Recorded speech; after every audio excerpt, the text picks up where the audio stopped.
Salve, salve literários, aqui é o Renato Lira com mais um vídeo do canal Escritores Ecléticos.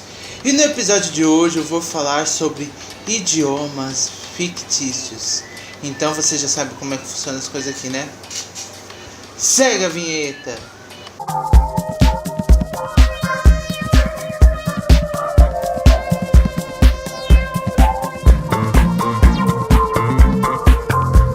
E aí, literários, tudo bem com vocês? Renato Lira mais uma vez na área com o vídeo do canal Escritores Ecléticos.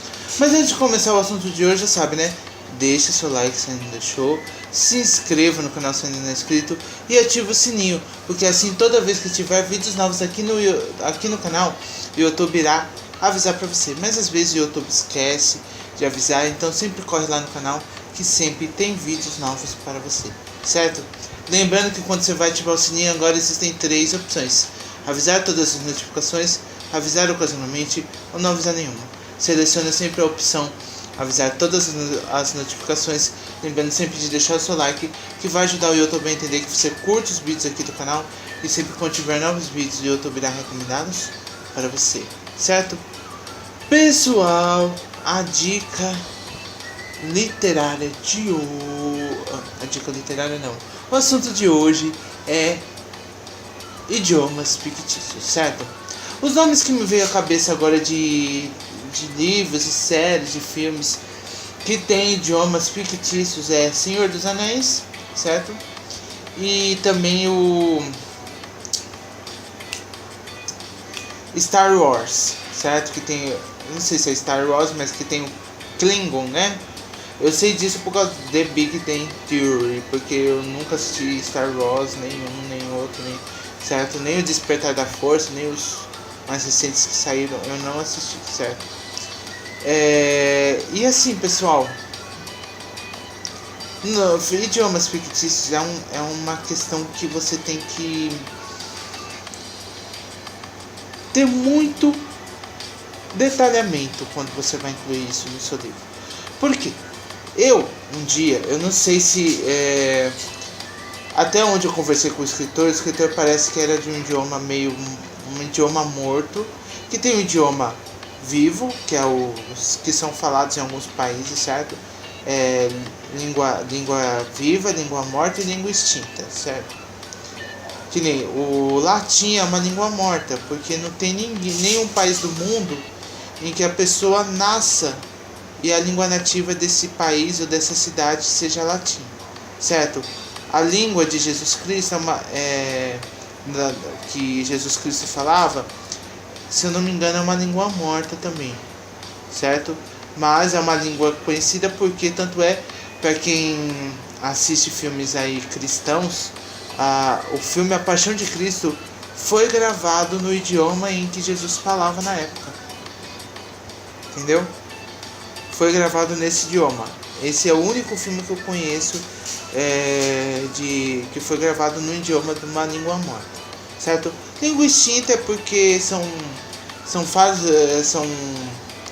bem mais restrito, que não tem nenhuma especificação que venha falar. Às vezes precisa decifrar, que são conhecidos como códigos, são muitas linguagens egípcias, certo? Dos antigos sarcófagos, são línguas realmente extintas que às vezes a pessoa não consegue, a pessoa tem que tentar decifrar, mas eu não sei como eles utilizam os critérios de decifrar, porque é uma língua extinta, é uma coisa muito antiga, certo? Quando é desenho você ainda consegue identificar, mas quando não é, né, aí fica mais difícil. Mas quando você inicia um idioma, para você ter noção, a maioria dos idiomas em geral tem cerca de 2.000 palavras. Para você inventar 2.000 palavras, 23 letras, para você inventar isso, sílabas, eu creio que é muito trabalhoso, certo? Apesar que geralmente quem cria idiomas cria momentos, né, do idioma, né? Que você tem que falar, a pessoa fala no filme e só aquilo é inventado, que é falado no filme, que é falado no livro, certo? Só que a questão quando você cria o idioma é aquele negócio que você tem que incluir um glossário, certo? quase um dicionário no final do seu livro, ou criar um livro ou criar um spin-off sendo o dicionário do idioma que você criou, certo? Porque eu li um livro, eu sempre falo aqui pro pessoal também, quando me enviar um livro para eu resenhar, me enviar a versão oficial. Porque às vezes a pessoa me envia não é a versão oficial, aí eu falo, você tem que mudar isso. Mas eu já mudei. Eu falei, então, entendeu? Então não tem muito nexo eu falar, entendeu? Porque eu vou falar o que você precisa mudar, o que você pode acrescentar, a pessoa já acrescentou, aí na hora porque assim, qual que é o processo de resenha, pessoal? A pessoa me manda o livro, eu leio, faço análise, falo os pontos positivos, os pontos que podem ser melhorados, a pessoa fala que já mudou, aí a pessoa pode até aprovar aprovar a resenha, mas aí eu falo ponto a desenvolver, a pessoa que vai comprar o livro, adquirir o livro, já fala que aquilo já está acrescentado. Então meio que cai em descrédito a minha análise, certo? Por isso que eu falo para a pessoa, esse livro é a versão oficial? Porque se não for a versão oficial, gente, eu tenho muito livro para ler, eu tenho muito livro para resenhar, eu tenho muita coisa para resenhar. Então não vale a pena eu ler o livro para depois... Tem gente que fala, agora tem a versão versão oficial, lê a versão oficial. Gente, não dá para eu ficar lendo a versão não oficial, o protótipo, né? E depois ler a versão oficial, porque é muito livro para eu ler, certo? Então, é aquela questão. Teve um livro que eu recebi, era um idioma, eu não lembro se era um idioma indígena, ou se foi um idioma... Gente, chegou no final do livro, ele não sei se era uma carta, não sei o que era, ele fez todo no idioma, nesse idioma que não era... Gente, eu não consegui entender o final do livro. Falei, cara, como é que você faz um negócio desse?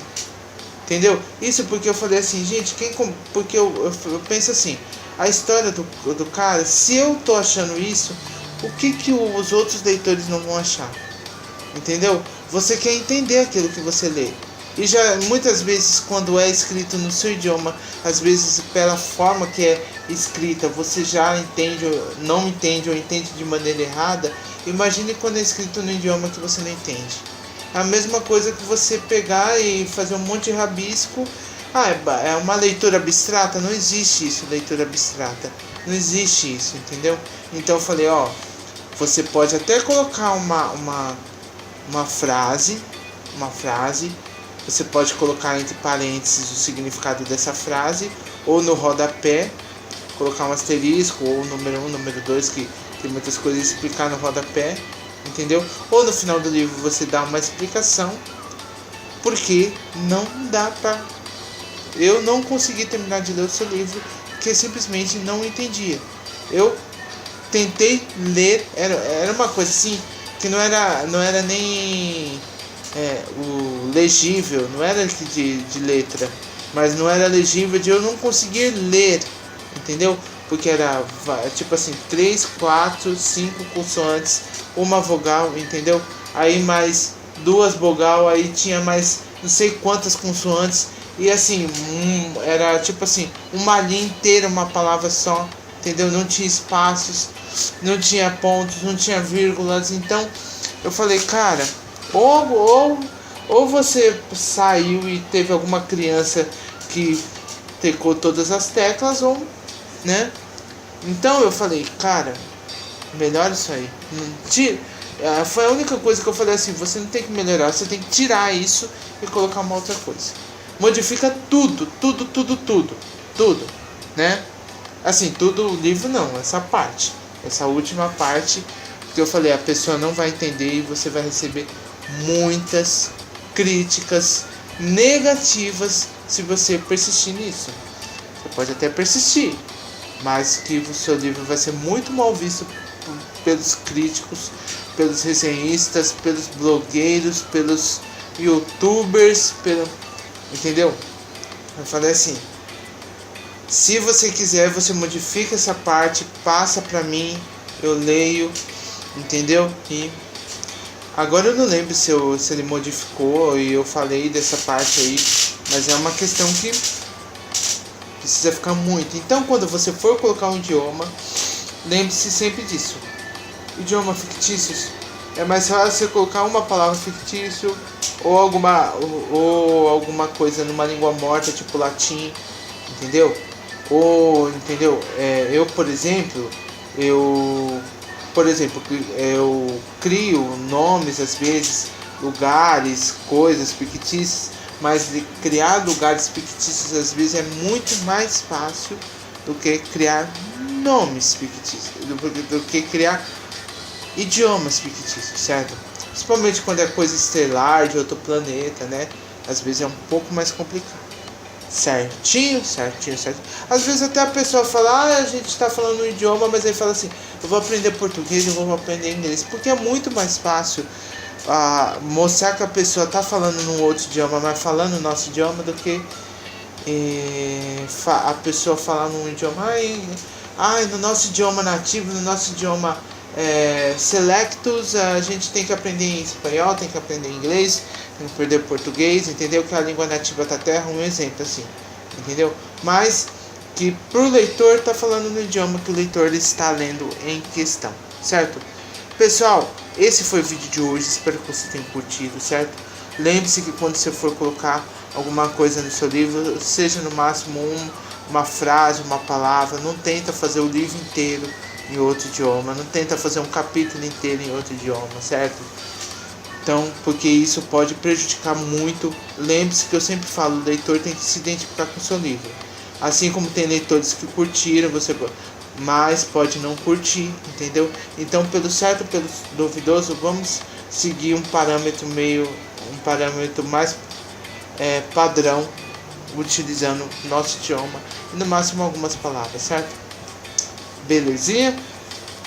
Pessoal, espero que vocês tenham curtido o vídeo de hoje, certo? Se você curtiu, já vai deixando seu like. Se ainda não curtiu, se ainda não é inscrito, se inscreva no canal, ative o sininho e compartilhe esse vídeo com todos os seus amigos. Eu sou Renato Lira, esse foi mais um vídeo do canal Escritores Ecléticos. Até a próxima, pessoal. Fui!